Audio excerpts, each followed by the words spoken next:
जैसे karate game है, इसमें दो तरह की गेम्स होती हैं, एक होता है काता और एक होता है कुमिते। जो कुमिते है वो फाइट है, और जो काता वो मूव, जैसे एक हम डांस करते हैं, डांस करके दिखाते हैं, उसका ऑपोजिट एक काता होता है जिससे हम पावर दिखाते हैं। तो डॉक्टर्स ने कहा कि अब ये कभी चल नहीं सकेगा, बोल नहीं सकेगा। एक पेरेंट्स होते हैं उनके लिए बड़ा मुश्किल है। जी, तो उनके नीचे से जमीन निकल गई कि डॉक्टर्स ने ऐसे कैसे बोल दिया। तो हुआ भी मैं वैसे ही, जो उम्र बढ़ती रही मैं चल नहीं पाता था, बोल नहीं पाता था। तो वो 6 ईयर का हुआ। तो मम्मा बताते थे कि प्लेग्राउंड में मैं ऐसे बैठा हुआ, तो बच्चे भाग रहे थे, खेल रहे थे, कूद रहे थे, तो मैं खड़ा हुआ और गिर गया। मतलब वो पहली बार आपने कोशिश करी बच्चों को देख के। तो पापा मुझे जलंधर ले गए, वहाँ पे डॉक्टर थे जिन्होंने मुझे ट्रीटमेंट किया था। तो पापा ने उनको बताया, वो डॉक्टर भी खुश हो गए। तो वहाँ से उन्होंने बताया कि अब इसको किसी फिजिकली एक्टिविटी में डाल दो। जब किसी इंटरनेशनल प्लेटफॉर्म पे हम जाते हैं तो उधर मैं नहीं खेल रहा होता, उधर मेरे देश के 140 करोड़ आबादी वाले इंडियंस खेल रहे होते हैं, क्योंकि उन सबका बोझ मेरे कंधों पे होता है। मुझे एक और बात बताई कि आयरलैंड में आपको पीआर ऑफर करी थी, लेकिन फिर भी तरुण आज भी आप यहीं पर हैं। मैं एक बार क्लियर करूंगा कि मैं उस देश से हूँ जिधर आज भी गंगा बहती है। मैं उस देश से हूँ जिधर सूरज उगता है। मैं उस देश से हूँ जिधर लेडीज की इज्जत की जाती है, और मैं इस देश का ही रह के खेलना चाहूँगा। नमस्कार दोस्तों, मेरा नाम है गगनदीप कौर और मैं लेके आई हूँ आपके लिए 24th episode of more than my exterior, love thy self. आज हम मिलने वाले हैं तरुण शर्मा जी से। इनका जिक्र आजकल सोशल मीडिया पे बहुत हो रहा है, आप इंस्टाग्राम पे काफ़ी रील्स देख रहे होंगे।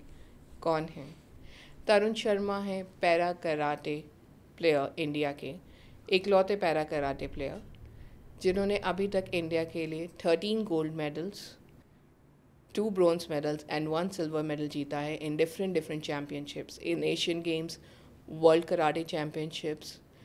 सो welcome to the show Tarun ji. Thank you so much ma'am.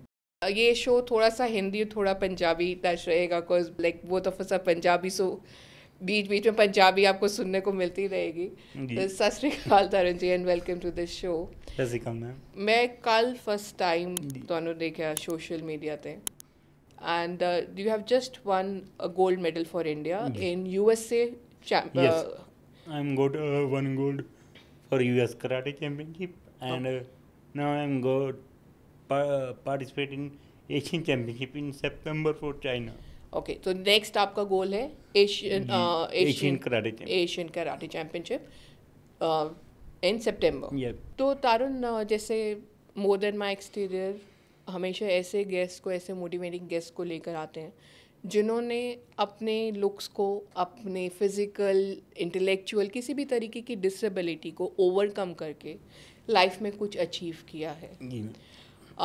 अपने दर्शकों को बताना चाहूँगी, Tarun has got 25% intellectual disability and 75% physical disability. तो ये सब जो डिसेबिलिटीज़ हैं, ये जब आप बचपन में था तब या बड़े होके कैसे ये पता चला, और कब इसके बारे में आपको पता चला? मैं बोर्न हुआ तो सही था, कोई प्रॉब्लम नहीं थी, नॉर्मल जैसे बेबी बोर्न होता है, मैं भी वैसे हुआ था। तो 6 मंथ का हुआ, हाई फीवर हुआ। हाई फीवर की वजह से बुखार जो दिमाग पे चढ़ जाता है, तो मुझे भी वैसा कुछ हुआ।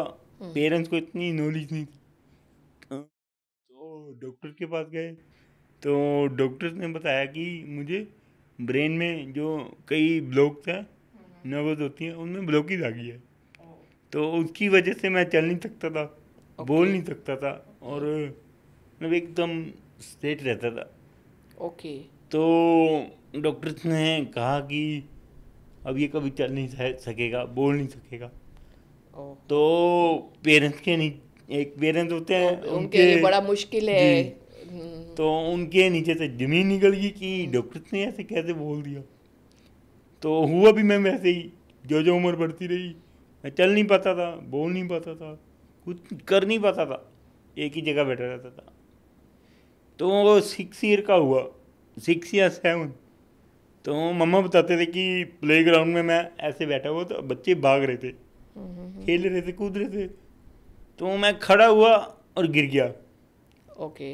तो वहाँ से मेरी इम्प्रूवमेंट शुरू हुई। मतलब तो वो पहली हाँ बार आपने कोशिश करी, जी बच्चों को जी देख जी, के एक जज्बा कहीं आया कि मैं एक भी एक्साइटेड लगा लो कि वो खेल रहे हैं तो मैं भी कोशिश करूं कोशिश खेलने करूँ। की। तो मैं खड़ा हुआ गिर गया। हम्म, तो मेरे पापा ने ये चीज़ नोट की हम्म, और पापा खुश भी हुए कि मेरे बच्चे में इम्प्रूवमेंट आ रही है। तो पापा मुझे जलंधर ले गए, वहाँ पे डॉक्टर थे जिन्होंने मुझे ट्रीटमेंट किया था। तो पापा ने उनको बताया, वो डॉक्टर भी खुश हो गए कि दैट्स लाइक ए मिरेकल, कि आपने ये एक आप खड़े मिरेकल है। हुए ओ। तो वहाँ से उन्होंने बताया कि अब इसको किसी फिजिकली एक्टिविटी में डाल दो, उससे क्या होगा, इसकी जो माइंड की नसें ब्लॉक है, जब खून का सर्कल सही हो जाएगा तो खुलने लग जाएंगी। तो वैसे ही हुआ। 6-7 ईयर का हो गया था, 6 और 7 के बीच में पापा मुझे एक दिन ग्राउंड ले गए जहाँ पे कई गेम्स हो रही थी, एथलेटिक्स, बॉक्सिंग, कराटे भी हो रहे थे। तो वो मैंने देखा कि बच्चे वाइट ड्रेस में एक दूसरे के साथ फाइट कर रहे हैं। तो मैंने पापा को इशारा किया कि ये गेम करनी है। उस गेम ने आपको मोहित किया, जी आपको हाँ जी अट्रैक्ट किया अपनी जी। तरफ। तो वहाँ पे मेरी मुलाकात मेरे कोच, सेकंड फादर लाइफ की। देखो मैं तो फादर ही कहूँगा, बिल्कुल, ठीक है ना मैम? कोच का मतलब जी काफी उनका, इम्पोर्टेंट रोल रहता है। जी उनकी गाली, उनका प्यार, उनका थप्पड़, सब फादर की तरह ही था। तो मैं कभी नहीं भूलूंगा, उनका इतना एहसान है मुझ पे। क्या नाम था आपके कोच का? उनका नाम है मिस्टर राजेश कुमार जोशी। बतौर वो पंजाब पुलिस में सर्विस कर रहे हैं और कराटे टीम को, पूरी पंजाब टीम को वो संभाल रहे। ओके। तो तो वहाँ वहाँ से आपका जी कराटे की जर्नी जो शुरू हुई थी वो जर्नी, अपनी फिजिकल फिटनेस के लिए जी हुई थी। मैं एक्चुअली गया था अपने आप को फिट करने, लेकिन भगवान ने पता नहीं इतना बड़ा टैलेंट दे दिया। वो कहते हैं ना कि भगवान अगर हम जैसे बच्चों से कुछ ले लेते हैं तो कुछ दे भी कुछ देते हैं। देते भी हैं। तो उस टाइम पे भगवान ने अपना एक फरिश्ता भेजा जो मेरे कोच थे। तो उन्होंने मुझे ट्रेनिंग देना शुरू किया। उन्होंने मेरे ग्राउंड में पौड़ियाँ होती थी, उधर मेरे को हाथ रख के वो चलना सिखाया उन्होंने। तो पहले मैं 400 मीटर भागता था, करते करते 1600 मीटर तक भागने लग गया मैं। ओके। तो डॉक्टर्स के बाद जब मैं खुद चल के गया तो डॉक्टर बिलीव नहीं कर रहे थे कि ये वही तरुण है जिसको हमने बोला था ये चल फिर नहीं सकेगा और बोल नहीं सकेगा। पर मेरे ख्याल से आपके एक अंदर की जो हिम्मत और एक जो आप पहली बार खड़े हो, उसके बाद जो आपके पेरेंट्स ने आपको सपोर्ट किया, या आप वही कह रहे हैं जो भगवान ने फरिश्ता भेजा, जी दूसरों ने आप पे, आपके कोच ने आप पे बिलीव किया, जी और आपका खुद जो मोटिवेशन है जी उसने मैम ये मेरिकल होने में जी। काफ़ी हद तक वो किया। तो कुछ टाइम बीता, जब ट्रेनिंग शुरू हुई, मैं अपने दम पे खड़ा हुआ, सब कुछ हुआ। तो उसके बाद अब कोच साहब कह रहे कि टूर्नामेंट भी अटेंड खेलो। करना है। तो मैं डरता था क्योंकि फाइट में हर एक को डर लगता है कि चोट लग लगेगी। जाएगी। तो नहीं, कोच साहब कह रहे कि नहीं कुछ नहीं होगा, तू एक बार ट्राई कर। तो वो 2004 में मैंने फर्स्ट टूर्नामेंट खेला, तो मैंने वहाँ से विन किया। हालांकि कई जो लोग होते हैं ना, डिसेबल्स का मजाक उड़ाते हैं। मेरी बॉडी ना, मेरा शरीर पत्ते की तरह कांपता था। मैं अभी भी, अब देख रहे होंगे कि मुझे झटके पड़ते हैं, मैं बोल भी नहीं सकता। तो वहाँ पे मैं खेल रहा था, कई लोग बहुत कर रहे थे ये क्या आ गया, ये क्या करेगा, ये कैसे खेल रहा है। बट मैंने उन तानों को अपने अंदर दबाया, मैं खेलता रहा खेलता रहा खेलता रहा। आज वही दिन है और वही लड़के हैं। क्योंकि हम यही मोर देन माई एक्सटीरियर का जो एक पर्पस भी है कि हम लोग टैलेंट से ज़्यादा ना लोगों की लुक्स के ऊपर हमेशा देखने लग जाते हैं, अरे ये मोटा है, ये पतला है, ये कैसे चल रहा है। ये बात बार बार मैं हर बार बोलती हूँ जब भी किसी भी गेस्ट के साथ भी होती हूँ कि हम सब को भगवान ने इन सब से बहुत ऊपर बनाया है। अंदर की जो स्ट्रेंथ है उस पर काम करना बहुत ज़रूरी है। और कहते हैं ना एक्शन स्पीक लाउडर इन वर्ड्स, तो आपने अपने एक्शन से लोगों को चुप कराया, आपने जो उस टाइम उन तानों को इग्नोर किया वो बहुत अच्छा है। मैं वही आज जब आपके ब्रदर से भी बात हो रही थी तो ये भी कह रहे थे कि क्या कहते हैं, इवन ऑन इंस्टाग्राम और सोशल मीडिया लोग ट्रोल करते हैं, तो जिन्होंने ट्रोल करना है वो करते रहते हैं, लेकिन मैंने ये देखा है कि जो ट्रोलर्स हैं वो तो पीछे छुपे रहते हैं, लेकिन जो कुछ कर रहे हैं वही सामने हैं और उन्हीं के बारे में दुनिया बात कर रही है, और वो कुछ ना कुछ तो देश के लिए ऐसा कर रहे हैं या अपनी लाइफ में कुछ ना कुछ अचीव कर रहे हैं कि आप उनके बारे में बात कर रहे हैं। तो जर्नी आगे लेके जाते हो। आपने तब नेशनल लेवल पे खेलना शुरू किया, दैट वाज योर फर्स्ट कौन 2014 में? 2014 में मेरा सिल्वर मेडल नेशनल में आया, फिर मैंने इंटरनेशनल में शुरू किया पार्टिसिपेट करना, क्योंकि 2014 के अंदर ही पैरा गेम्स को इन्होंने अलाउ कर दिया था। कराटे पहले पैरा गेम्स में नहीं था, और आज की डेट पे भी karate is not there in para Olympics. बात चल रही है उसको पैरा ओलंपिक्स में लेके आने के लिए। कराटे नॉर्मल ओलंपिक्स में है, लेकिन पैरा ओलंपिक्स खेले जाते हैं एशियन गेम्स में एंड वर्ल्ड चैम्पियनशिप्स में। तो वहीं से तरुण ने इंडिया को इतनी रिकग्निशन दी है और इंडिया का इतना नाम किया है। तो मैम आगे आती है स्टडी की बात। तो बचपन में जब स्टडी करने का टाइम आया तो फाइनेंशियली कंडीशन स्ट्रांग नहीं थी, कुछ स्कूल जाता तो बच्चे तंग करते थे, मतलब आपको पता ही आजकल का बच्चे बुली करते हैं जी। तो फिर मैंने स्कूल छोड़ दिया। तो मतलब आपकी चाल का या जिस तरीके से आप बोलते हैं उसका मजाक उड़ाते थे, तो आप उस वजह से अपनी पढ़ाई पूरी नहीं मैम, क्योंकि अगर स्टडी करने के लिए मैम एक तो माइंड रिलैक्स होना चाहिए, बट मैंने हार नहीं मानी मैम। जब मेरी फाइनेंशियली कंडीशन सही हुई तो मैंने 10+2 की, ग्रेजुएशन की, बीलिप की, और अब एमलिप में कर रहा हूँ। कमेंडेबल। इसके आगे मैं क्या बोल सकती हूँ कि ये आप एक तो आपको देख के जो एक बंगाली वो आता है एकला चलो, आपने you are the only Indian player who is there representing India in para games. तो आपने अकेले इतना जज्बा कहाँ से आया कि मतलब जो मैं आपकी रील्स भी देखती थी कि आपने गेम्स को या इस करियर को आगे परस्यू करने के लिए अपना घर तक गिरवी रख दिया? जी मैम। तो इतना जुनून एक गेम के लिए कैसा फील होता है जब आप खेलते हो? क्या चलता है उस समय दिमाग में और कैसा फील होता है उस समय मैम? जब वो किसी इंटरनेशनल प्लेटफॉर्म पे हम जाते हैं तो उधर मैं नहीं खेल रहा होता, उधर मेरे देश के 140 करोड़ आबादी वाले इंडियंस खेल रहे होते हैं, क्योंकि उन सबका बोझ मेरे कंधों पे होता है। आई होप ये 140 करोड़ लोग इस चीज़ को सुन रहे हो। 140 करोड़ में से अगर कुछ % लोग भी इस चीज़ को एक्नॉलेज करते हैं कि एटलीस्ट जब बाहर जाते हैं वो सिर्फ अपनी कंट्री के बारे में सोचते हैं, ये सिर्फ पर्सनली नहीं सिर्फ कि मैंने कुछ करना है। उनकी अभी आज की डेट में इतनी रिकग्निशन है नहीं हो पाई है इतना कुछ करने के बाद भी, पर that's the power of social media and that's the power of common people like you and me. हम आज जहाँ पर बात कर रहे हैं या सोशल मीडिया पे आप तरुण जी को देख रहे हैं और उनकी स्टोरी काफ़ी लोगों तक पहुंच रही है। आपने मुझे बताया कि बहुत सारे लोगों ने एक बार जब आपके जो आई थिंक वो रील है जहाँ पे आप वापस आए हैं और आप बस से उतरे हैं, तो वो रील बनी है कि आप इवन गोल्ड जीत के आए हैं इस बार भी, तो कोई रिकग्निशन नहीं है। और ये अनफॉर्चुनेटली सिर्फ कराटे के साथ नहीं है, जितने भी लोगों से मैं मिली हूँ पैरा एथलीट्स के साथ, और not only para athletes, I believe it's high time हम क्रिकेट के आगे कुछ सोचें कि क्रिकेट के अलावा भी बहुत सारी स्पोर्ट्स हैं और एथलीट्स अपनी जान लगा देते हैं जी, और वो हमारे लिए खेल रहे हैं, हमारे देश के लिए खेल रहे हैं। और हम लोग सिर्फ कमेंट्स करके ना छोड़ें, हम कैसे इन चीज़ों में इन्वॉल्व हो सकते हैं। If there is a corporate that is listening, please support them. यहाँ पे आप इंडिविजुअल्स हैं, सोशल मीडिया इन्फ्लुएंसर्स हैं जो अपने चैनल्स के थ्रू, अपने बातों के थ्रू, अपने पॉडकास्ट के थ्रू लोगों के अंदर और जागरूकता लेके आ सकते हैं। हम अभी सिर्फ एक छोटी सी शुरुआत कर रहे हैं, कोशिश यही है कि जागरूकता लाई जाए और नज़रिया बदला जाए दुनिया का। जब हम बात करते हैं, आपने मुझे बताया कि बहुत सारे लोग अब आगे भी आ रहे हैं, सपोर्ट कर रहे हैं। और जब देखो एक एथलीट को मैम डाइट के लिए और खेलने के लिए फाइनेंशियली स्ट्रांग होना ज़रूरी होता है, जो मेरे पास नहीं था। जो मेरे पास था, मेरे फादर थे, जो आज से 2 साल पहले इस दुनिया को अलविदा कह गए। एक फादर का होना लाइफ में बहुत ज़रूरी है।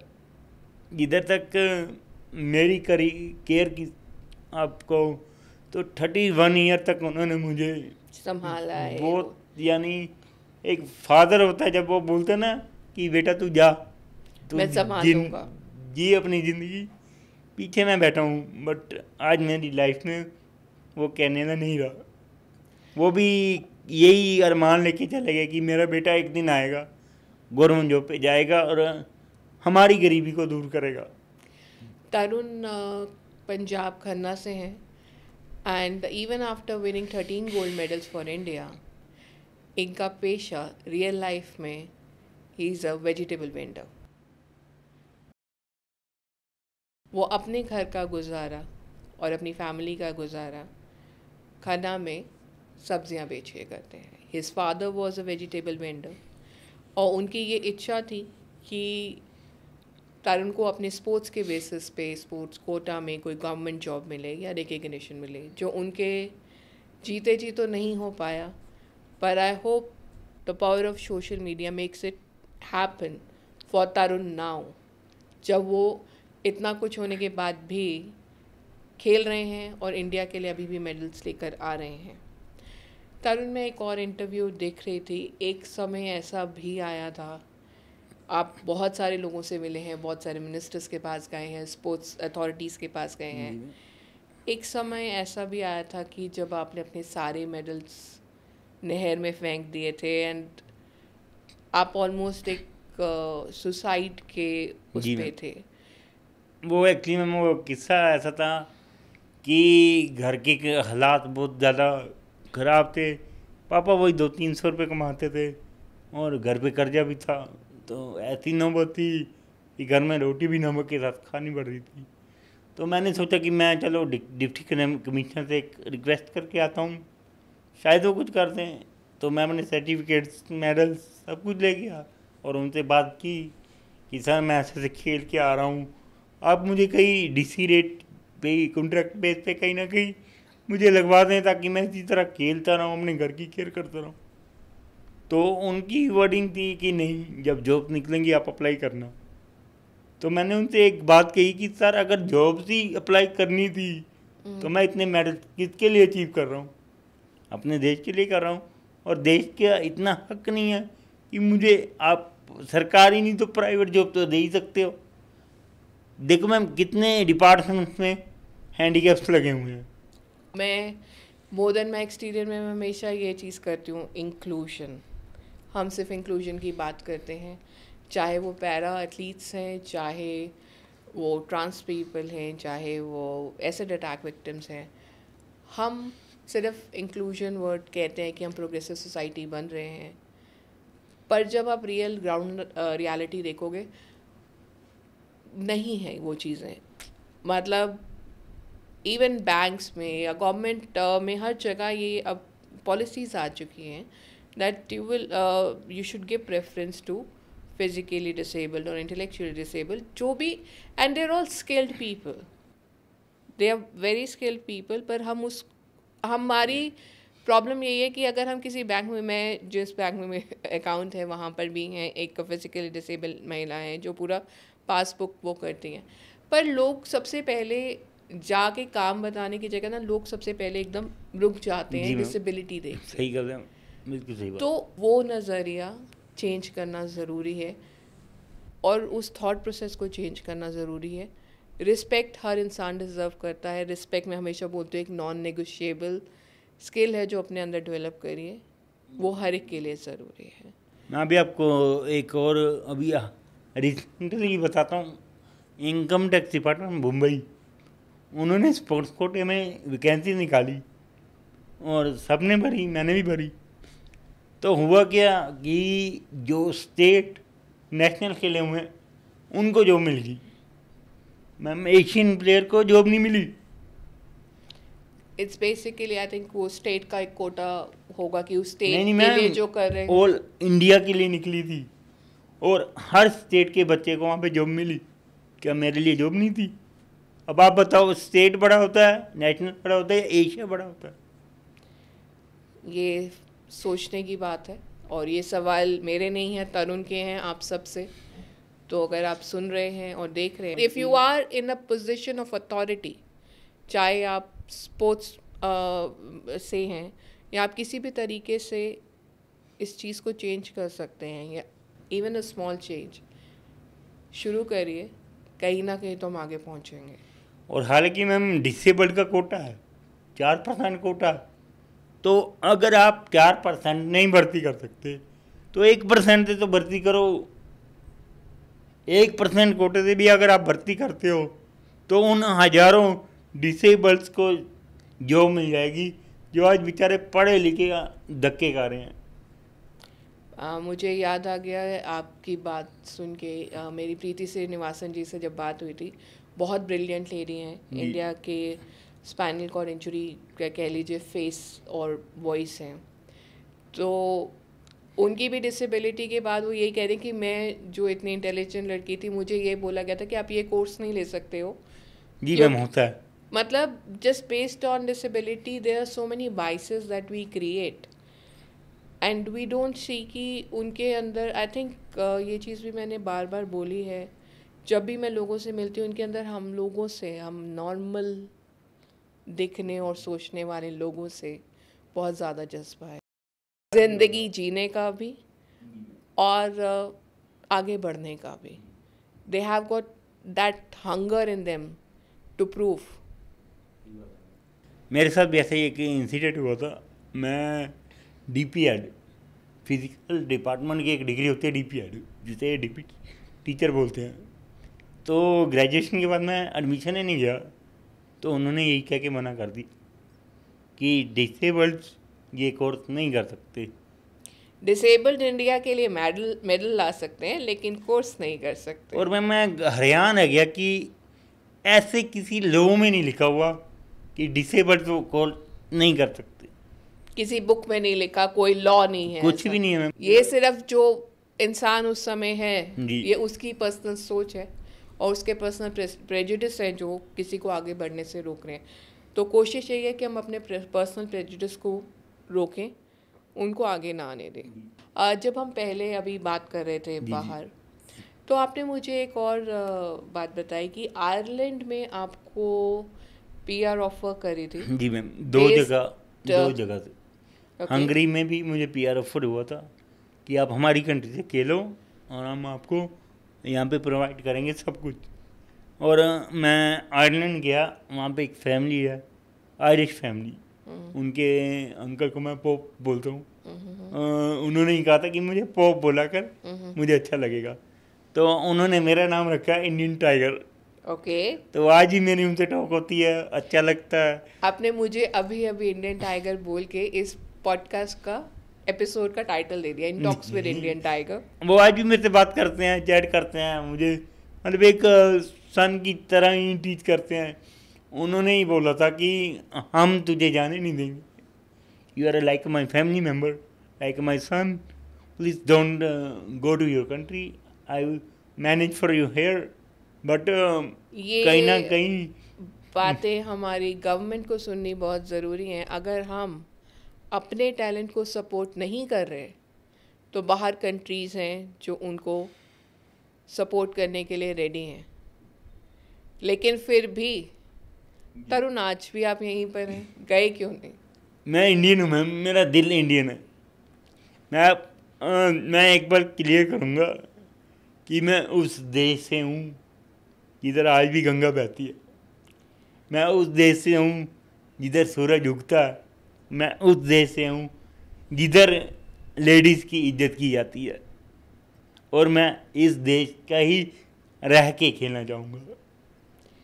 मेरे पास ना आज सवाल ख़त्म से हो गए हैं, मेरे पास कुछ बोलने के लिए है नहीं, क्योंकि मैं तरुण की बातें जब सुन रही हूँ कि इतना होने के बाद भी आप, मुझे नहीं लगता कि हम लोग अपनी लाइफ की बहुत छोटी छोटी प्रॉब्लम्स में हर वक्त उलझे रहते हैं।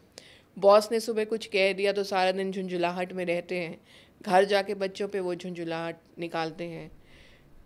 घर में मियाँ बीवी का झगड़ा हो गया तो सारा दिन मूड ख़राब रहता है। एक इंसान जो बचपन से डिस्क्रिमिनेशन फेस कर रहा है लेकिन उसका जज्बा इतना स्ट्रॉन्ग, कहाँ से आती है इतनी ताकत और इतना अपने देश के लिए प्यार? मतलब जो देशभक्ति आपके अंदर है, मैं कहूँगी शायद 1% भी मेरे अंदर हो तो मैं अपने आप को बहुत खुशनसीब मानूंगी।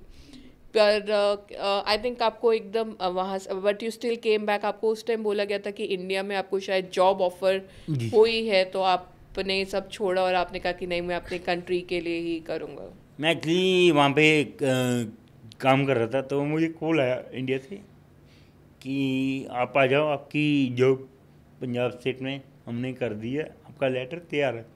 मैं नाम नहीं लूँगा, चलो जो रियलिटी है मैम वो बतानी चाहिए।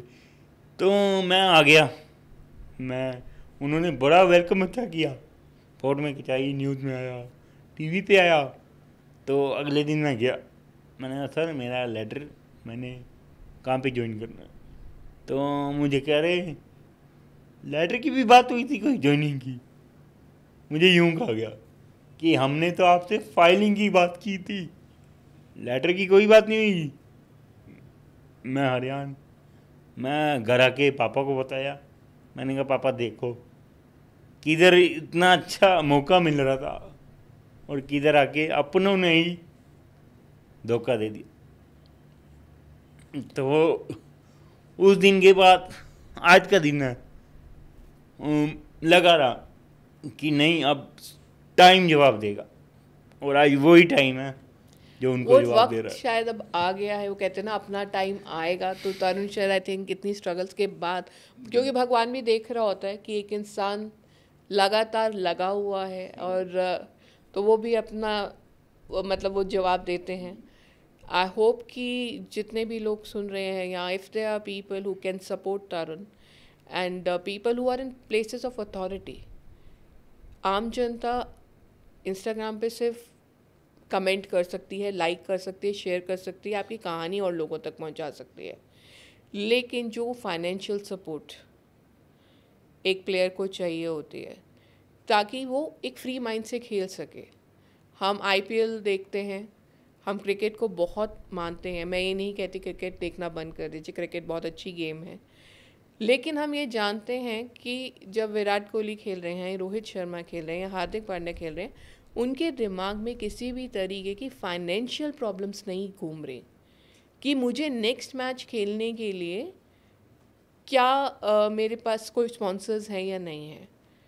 तो हम सिर्फ एक गेम को इतना बड़ा ना बनाएं। वो गेम बड़ी है, बहुत अच्छा है, football, other sports, badminton, para badminton, हर स्पोर्ट्स को इंडिया में टैलेंट कूट कूट के भरा हुआ है।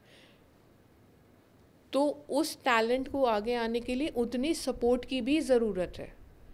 बहुत सारे टैलेंट तो बिना सपोर्ट के रुक जाते हैं, आगे आ ही नहीं पाते हैं। तो ज़रूरी है कि एक तो हम जो एक डिस्क्रिमिनेशन की नज़र है उससे देखना बंद करें, वेलकम करें, लोगों को रिस्पेक्ट करें, और सवाल ये पूछें कि हम कहाँ मदद कर सकते हैं। शायद आप सिर्फ इतनी मदद कर सकते हैं कि आप उनके साथ इज्जत से बात करें। ओके तरुण, मैं आपकी गेम की जर्नी के बारे में जानना चाहूँगी। 2014 से आप अभी तक 10 साल से खेल रहे हैं, आपने इतने मेडल्स जीते हैं। तो आप किन किन कंट्रीज़ में गए, कौन कौन सी चैम्पियनशिप्स आपने खेली हैं, और कौन कौन से पैरा एथलीट्स के साथ आपने खेला जिनको आपने हराया है, या किस लेवल पे कैसे खेला, और वहाँ पर मतलब आपको कैसे पता लगता था इन चैम्पियनशिप्स के बारे में, आप कैसे वहाँ जाते थे, कैसे ट्रैवल करते थे, इन सब चीज़ों के बारे में जानना चाहूँगी। 2014 में जब मैंने नेशनल में सिल्वर मेडल लिया, तो उसके बाद मैं मलेशिया गया माइलो खेलने, वहाँ पे मैंने गोल्ड की लिया। फिर मैं उसके बाद हंगरी गया। तो जो आपने मलेशिया क्या कराटे चैम्पियनशिप है, तो उसमें आपने किसको किया था? उसमें कई कंट्रीज आई थी, अब वो ओल्ड हो गया, अब याद भी नहीं है। तो रिजल्ट में जो याद है वो मैं आपको बता दूंगा। तो बेल्जियम में नहीं सॉरी मलेशिया का मैं हंगरी गया खेलने। तो वहाँ पे मेरा 3 राउंड हुए। पहला मेरा हुआ था नीदरलैंड के साथ, दूसरा फ्रांस के साथ, तीसरा फाइनल हंगरी के साथ हुआ था। ओके। उधर मैंने फर्स्ट टाइम गोल दिया। उसके बाद मैं यूक्रेन गया, जहाँ पे मैंने हिस्ट्री बनाई और यूक्रेन में मैंने 2 गोल्ड मेडल दिए। हिस्ट्री किस हिसाब से आपने बनाई? एक्चुअली आज के पहले किसी ने पैरा में 2 गोल्ड मेडल लिए, तो मैंने फर्स्ट जीता जो, जहाँ पे मैंने 2 गोल्ड मेडल लिए। ओके। और उसके बाद मेरा लाइव टेलीकास्ट हुआ यूक्रेन में। यूक्रेन के टीवी पे मैं आया, तो वहाँ पे भी बहुत अच्छा रहा एक्सपीरियंस। उसके बाद मेरी वर्ल्ड कप के लिए सिलेक्शन हुई आयरलैंड में, तो वहाँ पे मैंने ब्राउन मेडल लिया। वहाँ पे मैं हार गया था, कुछ प्रॉब्लम्स की वजह से मैं वहाँ पे हार गया था, तो वहाँ पे मेरा ब्राउन मेडल आया। फिर उसके बाद मैं फिर दोबारा मलेशिया गया, वहाँ गोल्ड आया। फिर इसी तरह मैं हंगरी दोबारा आया, उधर मेरा ब्राउन आया। फिर एक बार जर्मन खेलने गया, वहाँ सिल्वर था। ये करते करते मेरी सिलेक्शन एशियन कराटे चैम्पियनशिप के लिए हुई उज्बेकिस्तान, जहाँ पे मैं पंजाब का इकलौता प्लेयर था जिसने वहाँ पे सिल्वर मेडल लेके पंजाब के लिए हिस्ट्री एक बनाई। और पंजाब के तो लिए इंडिया से और भी प्लेयर्स थे? हाँ, एक प्लेयर और है, वो दिल्ली का ही है, वो ब्लाइंड है, ब्लाइंड कैटेगरी। डिफरेंट कैटेगरीज होती हैं। तो उधर मैंने जो रिकॉग्नाइज टूर्नामेंट थे ये 2, एक एशियन चैम्पियनशिप जो दोनों मैंने खेली। तो उसके बाद मेरी सिलेक्शन अगले साल फिर एशियन चैम्पियनशिप के लिए हुई जो मलेशिया में थी। तो इस बीच में मेरे फादर साहब की डेथ होगी और मैं डिप्रेशन में चला गया। लेकिन मैंने आपका एक बहुत बड़ा सपोर्ट सिस्टम जो है यू लॉस्ट दैट। लेकिन मैंने हिम्मत नहीं हारी, मैं फिर भी वहाँ खेला मलेशिया में और मैंने ब्राउन मेडल एशियन चैम्पियनशिप में हासिल किया। और अभी हाल ही में मैंने यूएस में एक गोल्ड मेडल लिया। यूएस में हु वाज योर ओपोनेंट? किसके साथ खेल रहे? वो मेरी हुई थी वहाँ से कनाडा आया हुआ था, और उसके बाद 10 ओपोनेंट थे मेरी कैटेगरी में जिनके साथ मैं खेला। और कराटे में हमारे जो जैसे कराटे गेम है, इसमें 2 तरह की गेम्स होती हैं। एक होती है फाइट, एक और है काता। ओके। 2 प्लेयर्स होते हैं जो फाइट करते हैं, वो नॉर्मल फाइट करते हैं। और जो काता प्लेयर्स होते हैं उसमें क्या होता है, जैसे फाइटर्स पॉइंट लेते हैं, जैसे काते में भी पॉइंट लेने पड़ते हैं। बट गेम का डिफरेंट ये है कि पैरा के लिए अभी फाइट अलाउड नहीं है। तो कई मेरे से सवाल पूछते हैं कि आप अपनी फाइट की वीडियो क्यों नहीं डालते, बट उनको इस चीज़ की नॉलेज नहीं है। जो कराटे में रहेगा या कराटे पे सर्च करेगा तो उनको पता लगेगा कि कराटे गेम क्या है। अब कई कहते हैं कि आप अपनी वीडियोस डाला करो। वीडियोस मेरी इंस्टाग्राम पे नेशनल कराटे फेडरेशन ने 2 एशियन चैम्पियनशिप हुई हैं, उनकी डली हुई है, तो आप वहाँ पे जाके देख सकते हो। बट बार बार टोल्ड करना कहीं ना कहीं दिमाग घूम जाता है कि जो जिस बंदे को कराटे के बारे में नॉलेज नहीं है वो मुझे बार बार टोल्ड कर रहा है। सो मैं यही क्लियर करूँगा कि कई गेम्स ऐसी हैं जो दिखती एक हैं पर उनके पार्ट 2 होते हैं। सो मैं काता प्लेयर हूँ और मैं काता खेलता हूँ। ओके जी। तो काता is a category for karate only? ठीक है। क्या जो कराटे हैं वो 2 पार्ट में होते हैं, एक होता है काता और एक होता है कुमिते। जो कुमिते है वो फाइट है, और जो काता वो मूव, जैसे एक हम डांस करते हैं, डांस करके दिखाते हैं, उसका ऑपोजिट एक काता होता है जिसमें हम पावर दिखाते हैं, एक मूव दिखाते हैं, ओके, लैंडिंग दिखाते हैं। जैसे हम रोड पे फाइट हो जाती है हमारी, तो उस फाइट के जैसे सीन्स होते हैं हम वो उसमें करके दिखाते हैं। ओके। और उससे क्या होता है, रेफरीज हमारे को पॉइंट देते हैं कि इसका क्लियर जा रहा है और ये विन। आपकी पोजीशनिंग और आपका स्टांस कैसा है, ये सब चीजें आती हैं। जैसे डांस में हम नोट करते हैं, पॉइंट देते हैं, वैसे ही कराटे में डिफरेंट साइन में पार्टिसिपेट करते हैं। और ये पैरा के लिए भी है और नॉर्मल पर्सन भी खेलते हैं। ये नहीं है कि ओनली पैरा के लिए है, वो नॉर्मल भी खेलते हैं। बट डिफरेंट है कि वो नॉर्मल कैटेगरी खेलते हैं और हम पैरा कैटेगरी खेलते हैं। बट गेम रूल्स आर दोनों गेम्स में। जैसे मैंने जब गोपी सर का भी इंटरव्यू किया था या चरण का भी किया था, हम बैडमिंटन पैरा बैडमिंटन तब डिस्कस कर रहे थे, तो रूल्स आर ऑलमोस्ट सेम, चाहे आप पैरा खेल रहे हैं चाहे आप नॉर्मल एथलीट हैं। बहुत 19 या 20 चीज़ें होती हैं जिसका फ़र्क होता है। most of the things remain same, the rules and regulation remain the same. तो किसी को ये जज करना कि तुम फाइट की वो नहीं डालते हो, आई थिंक आपने बहुत नॉलेजेबल चीज़ बताई है, क्योंकि ये बहुत लोग मेरे से, मुझे भी इस चीज़ का नहीं पता था. लेकिन मैम आज के टाइम में ये पता जरूरी होना चाहिए कि कराटे एक सिंगल फाइट को लेके नहीं किए जाते. कराटे में 2 पार्ट्स हैं. काता एथलीट्स भी होते हैं.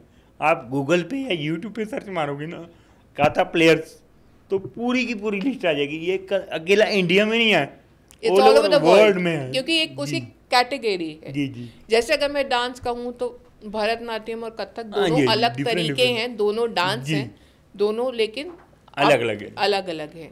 ऐसे ही कराटे में 2 पार्ट हैं, एक है फाइट और एक है काता. थैंक यू हमारे ऑडियंस के लिए ये बताने के लिए, क्लियर करने के लिए.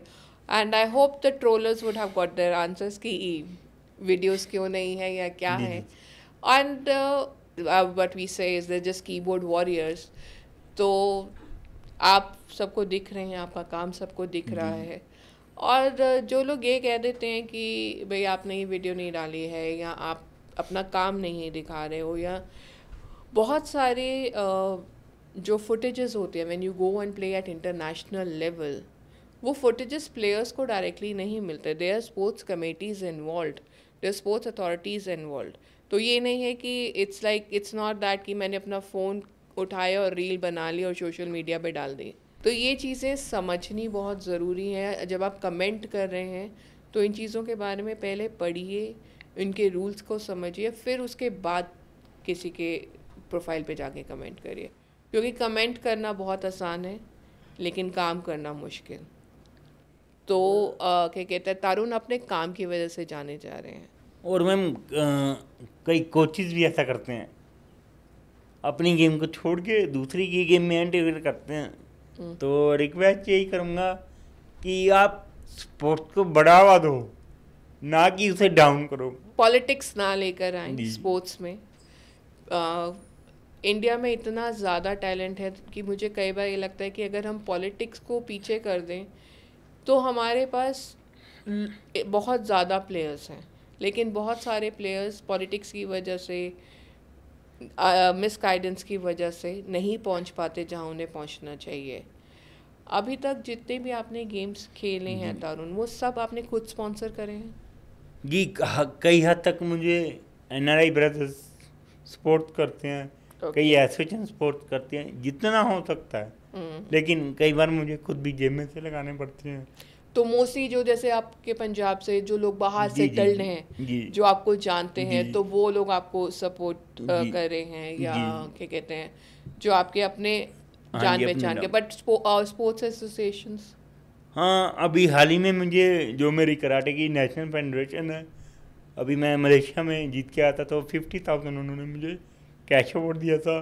और इससे पहले उज्बेकिस्तान में मैं सिल्वर लेके आया था, जो एशियन गेम्स थी, उसमें मुझे उन्होंने 50,000 पे किया था. तो ये 2 अभी स्टार्ट हुई है. जो मेरे नेशनल कराटे कोच हैं वो है अनिकेत गुप्ता, वो चेयरमैन है अपने इंडिया टीम के. तो उनकी तरफ से ही सब कुछ हो रहा है. और मेरे खुद के कोच मिस्टर अजय जोशी जी, अपने प्रेसिडेंट है श्यान भरत शर्मा जी, जो अपने इंडिया के प्रेसिडेंट है, उनकी बहुत सपोर्ट मिल रही है. अच्छा, एक चीज़ और है, जो पैरास की training is different from normal karate, वो किसी भी स्पोर्ट्स में है. चाहे ये पिछली बार इनफैक्ट ये रील चरण ने इस पे ही बात कही थी, द रोल ऑफ कोच. क्योंकि पैरा प्लेयर्स के लिए कोचेस को ये भी ध्यान रखना पड़ता है that they have to work on the disability and get the talent out. Yes ma'am. तो आपने हम ये भी बात कर रहे थे कि इंडिया में कराटे के पैरा कोचेस नहीं हैं. नहीं मैम. और आप बहुत सारी चीज़ें यूट्यूब से सीखते हैं. जी मैम, ये मैं क्लियर करूँगा कि इंडिया में कोई पैरा का स्पेशलिस्ट कराटे कोच नहीं है, वो मैं क्लियर करूँगा. और जो जितना भी मैं करता हूँ, मैं यूट्यूब से देखता हूँ और अचीव करता हूँ. और जो मेरे नॉर्मल कराटे कोच हैं, जिधर तक उनको नॉलेज है, वो मेरी मदद करते हैं. तो आई होप कि आप इंडिया के पहले पैरा कराटे कोच भी बने। जी मैम, आपकी मैं जर्नी आगे जा रही है। अब मैंने अभी आपसे जब बात हो रही थी आपने बताया था that you have started an academy also, जी जहाँ मैम। पे आप कराटे ट्रेनिंग दे रहे हैं बच्चों को।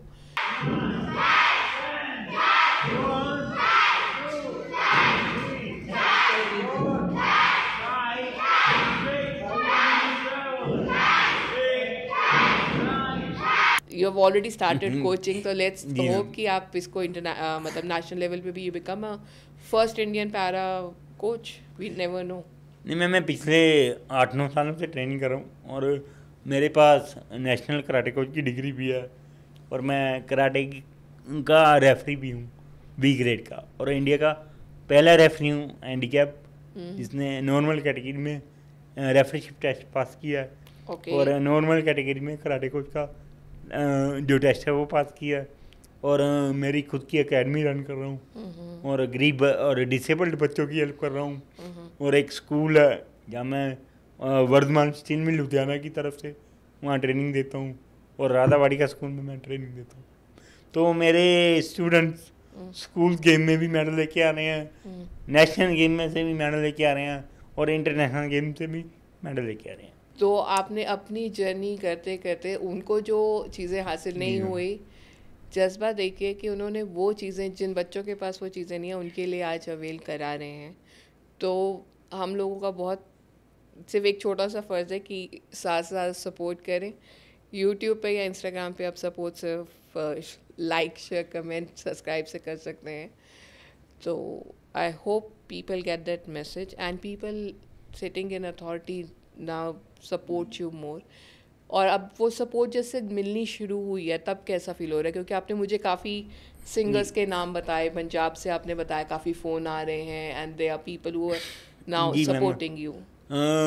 कई सिंगर्स हैं पंजाब के नामी कामी जो अभी जानते हैं। पहले ही परनीश वर्मा जी हैं पंजाबी सिंगर, उन्होंने कॉल किया। उनके मैनेजर डायरेक्टर हैं, उन्होंने सभी ने कॉल किया। तो करण औजला सर का मैसेज आया। तो कई सिंगर्स, कई बॉलीवुड सिंगर, एक्टर्स भी मेरी स्टोरी शेयर कर रहे हैं। तो अच्छा लगता है। अब कहीं जाता हूँ तो अगला दूर से पहचान लेता है कि वो तरुण भैया आ रहे हैं। तो एक अच्छा लगता है कि जो 26 साल में नहीं हुआ वो अब इम्प्रूव हो रहा है। और मैं अपनी गेम कराटे को, जिसको कोई नहीं जानता था, उसको मैं अब प्रमोट कर रहा हूँ। और मेरा एक मोटिव है कि आज का टाइम मेरी बहनों के लिए बहुत ख़राब चल रहा है, और अगर मेरी बहनें इस गेम में इंटरेस्ट लें, हालांकि मार्शल आर्ट गेम कोई भी है, अगर आप उस गेम में इंटरेस्ट लेते हो तो आपका फ्यूचर सेफ रहेगा। सेल्फ डिफेंस के लिए बहुत ज़रूरी है। और ज़रूरी नहीं है कि आप ब्यूटी पार्लर में ही टाइम गुजारो, बस अपनी सेफ्टी रखें। अगर आप सेफ रहोगे तो आप दूसरों को भी सेव कर सकते हो। और रिसेंटली अभी मैं पंजाब में था तो एक बहन का मुझे मैसेज आया कि भैया मेरा ब्रदर बहुत नशे करता है। तो मैंने उसको आपकी वीडियो दिखाई और उसने उसी दिन से नशे छोड़ दिए। तो आप बहुत इंस्पायरिंग, आपकी जी। स्टोरी बहुत इंस्पायरिंग है तरुण, क्योंकि मैं आज तक जिनसे भी मिली हूँ उन सब के पास कहीं ना कुछ सपोर्ट थी। जी मैम। जैसे उनके पास और लोग भी थे, जैसे गोपी सर हैं या चरणजीत हैं, राकेश टिक्का जी। राम सर जो हाँ पैरा जी। बैडमिंटन इंडिया में उन्होंने काफ़ी काफ़ी- प्रमोट किया था। तो they had someone to look up to. जी मैम। लेकिन तरुण आप वो एग्जाम्पल बन रहे हैं जो आज के बाद जो इंडिया में कराटे बच्चे खेलेंगे, जी जी चाहे वो पैरा के खेल रहे हैं नॉर्मल खेल रहे हैं, जी मैम। वो ये बोलेंगे कि हमने तरुण सर से सीखा है। नहीं मैम, पता क्या, देखो एक मेरा काम क्या है कि उन जो भटके हुए भाई बहन हैं या वो पेरेंट्स जिनके बच्चे डिसेबल्ड हैं, वो डिसेबल्ड को डिसेबल्ड ना समझे, बोझ ना समझे कि ये कुछ कर नहीं पाएगा। हालांकि मैं फिर वही बात कहूँगा कि भगवान अगर एक चीज़ ले लेता है तो दूसरी दे देता है। उनको आप, जरूरी नहीं है कि आप अगर उनकी लेग नहीं काम कर रही, ऊपरला पोर्शन है, आप कंप्यूटराइज दुनिया में उनको डाल दो।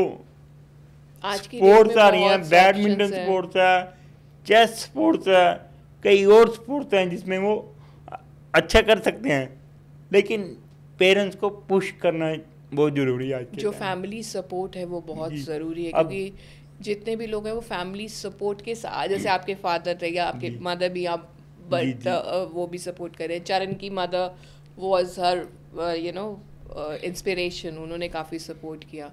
तो जो फैमिली सपोर्ट है वो बहुत मायने रखती है, जो अपने पेरेंट्स की सपोर्ट है वो बहुत ज़रूरी है। तो अगर कुछ पेरेंट्स हैं जिनके बच्चे किसी भी तरीके की डिसेबिलिटी है, चाहे वो इंटेलेक्चुअल डिसेबिलिटी है, चाहे वो फिज़िकल डिसेबिलिटी है, चाहे वो बचपन से है या किसी अनफॉर्चुनेट एक्सीडेंट के बाद हुई है, जीवन उस टाइम बिल्कुल अलग हो जाता है, लेकिन ख़त्म नहीं होता। इसे एक परीक्षा मान के, जैसे तारुण ने माना या और जितने भी मेरे गेस्ट हैं, दे हैव चैलेंज्ड दैट कि we are more than are exterior. सिर्फ जो बाहर है सिर्फ मैं वो नहीं हूँ, मेरे अंदर जो ताकत है उसको उन्होंने पहचाना है और उसको, उसके बलबूते पे वो यहाँ तक आगे आए हैं। तो थैंक यू तारुण, यहाँ आने के लिए, हमसे बातचीत करने के लिए।